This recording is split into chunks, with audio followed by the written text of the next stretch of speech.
Why you can't build physique, इसके ऊपर बात करते हैं कि क्या क्या गलतियां करते हैं और कैसे मिसगाइडेंस होती है जिम में। तो मैंने ऐसे बहुत सारे लोग देखे हैं जो कि जिम स्टार्ट तो करते हैं बट कभी कंटिन्यू नहीं कर पाते। कुछ महीने जाते हैं या फिर कुछ दिन जाते हैं, फिर उसके बाद छोड़ देते हैं, जिम करते ही नहीं। देर लाइक यार पेन हो रहा है बहुत ज़्यादा यार, रिजल्ट्स नहीं दिख रहे।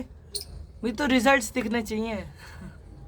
अपने आइडल्स को देखेंगे जिनको वो देखते हैं, वो यहाँ पर आए हैं तगड़ी फिजिक एकदम लीन कटाकेदार, बट जो वो अपने आप को देखते हैं थुलथुले एज अ पेट बाहर, थुलथुले से यहाँ पर कुछ नहीं है बॉडी में। सो व्हाट दे थिंक कि यार मैं भी वहाँ पर पहुँच जाना चाहिए, पर वो ये नहीं देखते कि कितना टाइम डिफरेंस है उनके में और तुम्हारे में। ठीक है, कितनी मेहनत करी है उन्होंने, क्या क्या चीज़ें उन्होंने फेस करी हैं, क्या क्या चीज़ें उन्होंने लर्न करी हैं जो तुमने अभी नहीं सीखी, यू जस्ट स्टार्टिंग आउट।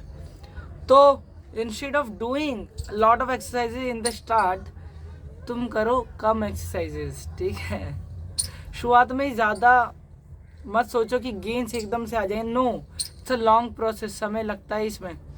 तो what you can do is धीरे धीरे धीरे धीरे स्टार्ट करो। तुम थोड़े थोड़े सेट्स लगा सकते हो, लाइक इन स्टार्टिंग 4-5 सेट्स भी लगाना for one muscle is a good thing. कम लगाने कम लगाओ, पर जो भी एक्सरसाइज पिक कर रहे हो उसको मास्टर करो instead of doing a lot of variations. ठीक है, हमने इंक्लाइन प्रेस भी करी, फिर हम इंक्लाइन डंबल प्रेस भी करेंगे, फिर उसके बाद हम चेस्ट प्रेस भी करेंगे, तीनों ही अपर चेस्ट ट्रेन कर रही हैं। So instead of doing that, variations भी ऐसी पिक करो जो कि अलग अलग मसल को टारगेट कर रही हैं, और धीरे धीरे उस पर प्रोग्रेस करो, एक्सरसाइज को मास्टर करो। कोशिश करो कि रिकॉर्ड कर सको और देख सको कि कहाँ पर गलतियाँ कर रहे हो, क्योंकि वैसे अगर एक्सरसाइज करोगे ना सिर्फ, so you can't find your mistakes.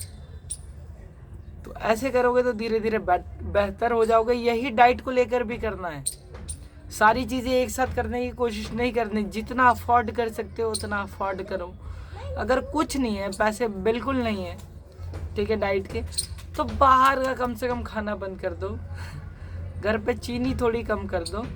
ठीक है, थोड़े कार्ब्स के आइटम कम करके थोड़े प्रोटीन्स के आइटम बढ़ाने की कोशिश करो। अगर घर पे प्रोटीन आता ही नहीं है, मतलब प्रोटीन आइटम्स नहीं है और पैसे भी नहीं, ठीक है कोई बात नहीं, पर कम से कम बाहर का मत खाओ।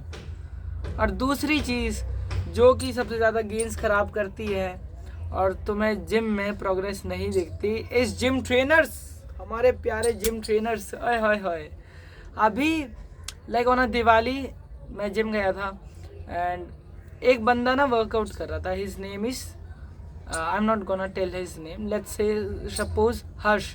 तो हर्ष वर्कआउट कर रहा था, मैं बैठा था ऐसे ही, लाइक मैं जिम में मिलने गया था ओनर से।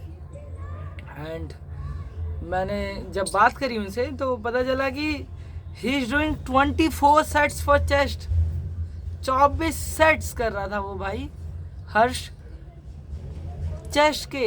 और कितना टाइम हुआ, 1 महीना भी नहीं हुआ। ही जॉइंट जिम ऑन 2 अक्टूबर, ठीक है, 18 दिन हुए थे सिर्फ। और भाई 24 सेट्स, बाइसेप के कितने सेट्स लिखे थे उस ट्रेनर ने, कितने लिखे होंगे, गैस गैस गैस, 10, 15, 20, 24 लिखे थे उसने। और कॉट्स के जो इतनी बड़ी मसल है उसके 12 लिखे थे। चलो ये इसको ठीक मान सकते हैं, बट तब भी बाइसेप के जो कि इतनी छोटी मसल है, ये देखो इसका साइज देखो, और कॉट्स का साइज देखो जो कि इतनी बड़ी मसल है, दोनों में कितना डिफरेंस है। और सेट्स इतने ज़्यादा बढ़ा रखे हैं बाइसेप्स के, और कॉट्स के सेट्स इतने कम कर रखे हैं। और मिसगाइड इतना करते हैं एक्सरसाइजेस को लेके, तो पर न्यूट्रिशन को लेके भी देखो ना, सेल्यूआ सप्लीमेंट जिसमें उनको ज़्यादा मार्जिन मिलता है, कभी वो नहीं बताएंगे कि धीरे धीरे अपनी डाइट इंक्रीज करो। इंस्टेड ऑफ वो क्या करते, वो तुमको गेनर पकड़ाते, एक गेनर का डब्बा इसे खा और तगड़ा हो जा। बट क्या होता है, तुम्हारा फैट परसेंटेज बढ़ता है, और जैसे ही तुम गेनर छोड़ते हो तुम पट से गिरते हो इन योर वेट कैटेगरी। क्यों?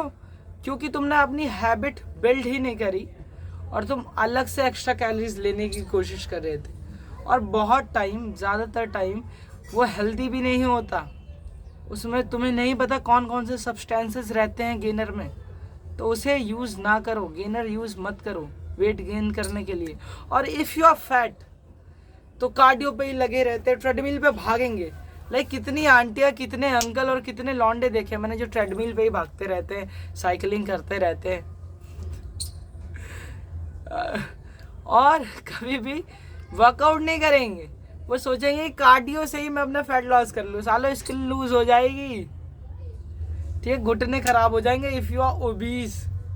सो don't do this mistake also, ठीक है। और धीरे धीरे धीरे धीरे प्रोग्रेस करो, ठीक है। ट्राई करो कि कोई ट्रेनर की बात सुनो, बट अपनी भी ओन रिसर्च करो, स्पून फीडिंग मत करो। भाई ट्रेनर की जो भी कह रहा है वो मान लिया। मैं कितने लोगों से मिला हूँ जो कि हड़ झूठ बोलते हैं मुंह पे। एक बंदे से मिला था मैं जिम में, like I am just exploring gyms, तो एक बंदे से मिला, इस फिजिक इज लाइक पक्का स्टीरॉइड्स पे, 6 फुट का बंदा तगड़ा। क्या मैंने पूछा कितना टाइम हुआ है, मैं अपने दोस्त के साथ गया था, तो वो कहता 2 साल। मैं बोला 2 साल, तो मैंने ऐसे प्रिटेंड किया कि मुझे कुछ पता नहीं। मैंने पूछा कि कैसे ऐसी फिजिक बन गई, तो कह रहा मैं 10 बार खाता हूँ, वो भी इतना इतना।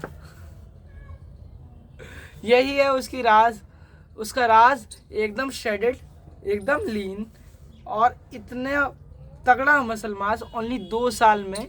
और उससे पहले वो पतला था, ये सेइंग कि वो पतला था। तो मिस गाइडेंस बहुत है जिम में, तो ये सब चीज़ें ना करो, ठीक है। अपनी खुद की ओन रिसर्च भी करो और ईगो में मत रहो कि तुम्हें सब कुछ पता है, ठीक है। जब मैंने स्टार्ट किया था ना जिम, तो I am in a lot of ego, ठीक है, तो वो ना करो।